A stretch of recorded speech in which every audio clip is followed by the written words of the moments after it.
Wow, buying occupied foreclosure properties really freaking sucks. So today I want to take some time and talk about the top 3 things that are the biggest issues with foreclosure auctions. If you have any questions specifically about anything, please leave a comment below. Sorry for my voice, I apologize. Still coming over, getting over sickness. As always, guys, we have 2 Guys Take on Real Estate. This is our Auction Masters channel. It's just about foreclosure auction. So if you're looking to buy a property at foreclosure auction, this is the place where you want to be. And if you haven't yet, check out our book, Foreclosure Unlocked, on Amazon, and let's get right to it. The number one thing that is the biggest risk with buying property at a foreclosure auction is if it's occupied or if it's vacant. And so if it's occupied, obviously, vacant's great. It's vacant, you close on it and then you can start work and all that stuff. If it's occupied, there's a lot of risk factors with that. First off, you don't know if that person living there is a tenant or an owner. And every state's gonna handle it a little differently, but often with tenant, they could have a lease in place. There could be all these other things that might trip you up and take much longer for you to either get them out, and you might have to do a big cash for keys deal. Buying property with an occupant, not knowing what's there, how can you kind of minimize that risk?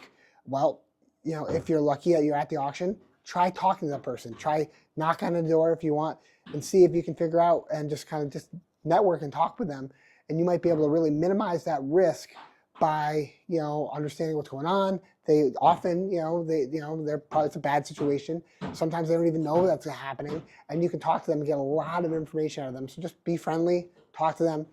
Sometimes they're going to yell at you and say, "Get the freak off my property," but if they say it's their property, well, now they're probably the owner. Now if it's the owner, I've had a lot of times where they've actually contested the foreclosure, and so now you got to go to court. You're filing a petition, all that stuff, trying to get them out, but then they're contesting the whole foreclosure, and then the judge wants to hear the whole situation, has to, there's a whole discovery, trying to figure out basically, was there an issue with the foreclosure? Did the documents not get filed properly? All this kind of stuff. So then you got to bring in the bank. They have to provide all their documents, and this can take delay the system, the whole you getting basically access quite a while, quite a bit. And we've had ones that went over a year. We're dealing with still one that we still don't have access, the sailboat house we call it, and it's been over a year. That's one of the longer ones. I wouldn't say that's common. Once again, this is Massachusetts. Connecticut's a little different. Often you can do something a little different there and get an ejectment where you basically get tied to the actual foreclosure case, so you can actually expedite the whole eviction process. So getting an ejectment is awesome in Connecticut. So generally I found in judicial states you can do that. All right, next, number 2 big issue or risk with buying at foreclosure auction is you don't get inside. Most time, this one right here, we never got inside. We didn't know how much trash is in there. And there's a lot of risk factors. Are you going to have to do a full reframe, bring it up to stretch code, full insulation? You don't really get, to have that, information. And so you really need to basically take the time to overestimate a lot of your repairs, try to get as much due diligence as you can, talking to the building department, seeing if there's open code violations, anything else that you can get for information will really help you to kind of minimize that risk. Talk to the neighbors. That's a big one. They often will give through a lot of information. Check the MLS. Was it ever listed recently, to have as many interior pictures as possible? Anything like that you can give you just a little bit edge to, where others can't. Of course, I will try to go look through all the windows. Often there's shades put up, even if it's vacant. Someone put the shades up, or the bank had to put, the shades up. Anything you can do to get a little edge on that is really key, because that is a big risk factor when you can't get in. Is there plumbing? The heating system work? Is it a full gut job like this guy?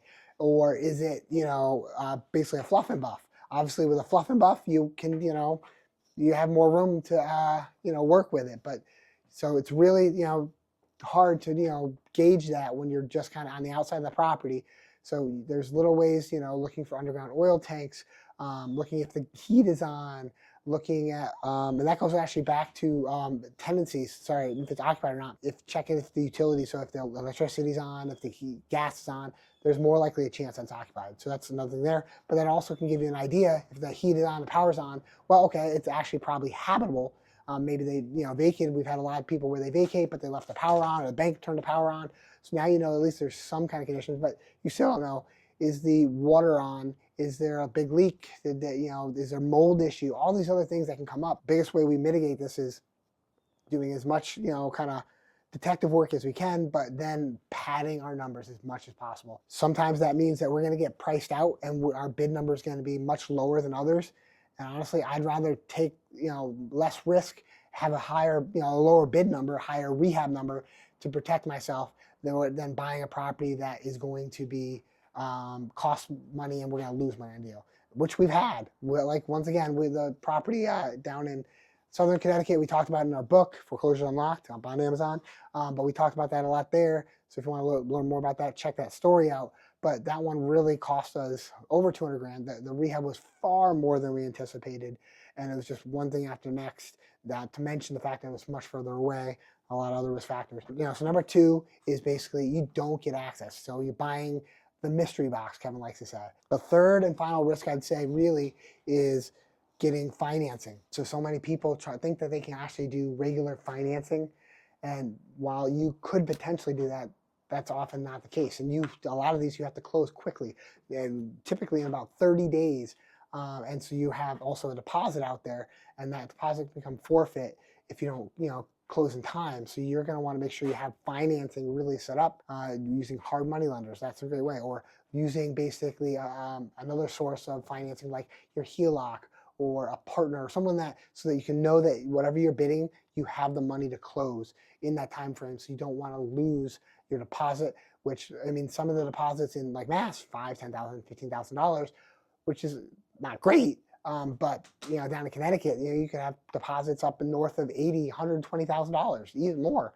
It's usually about 10% of the appraised amount. Really, that is a big risk factor, because you start losing a lot of deposits, that's going to cost and end up real quick. So you really want to make sure you have the funds set up ahead of time before you go to these auctions, and that you're bidding with numbers that you can actually close on.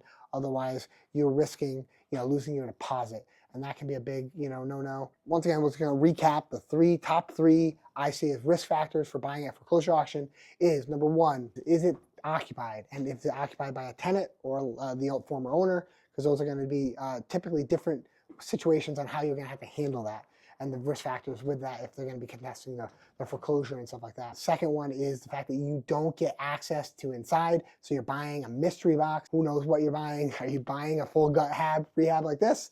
Or are you buying slap on some lipstick pig, get it back on the market in like 2-3 weeks? And then the last one is basically, you have to close typically very quickly. You often won't be able to get inside access, stuff like that. So you won't be able to typically use conditional or conventional or an FHA loan, stuff like that. So you're going to have to, basically use hard money lenders or other alternative forms of financing, such as cash, partners, or HELOCs and such. So really watch out for that, and make sure you really, kind of really try to reduce those risk factors for yourself. Let me know if you have a question below, or you think of any other risk factors. I'd love to hear them, and we can talk about them in the comments.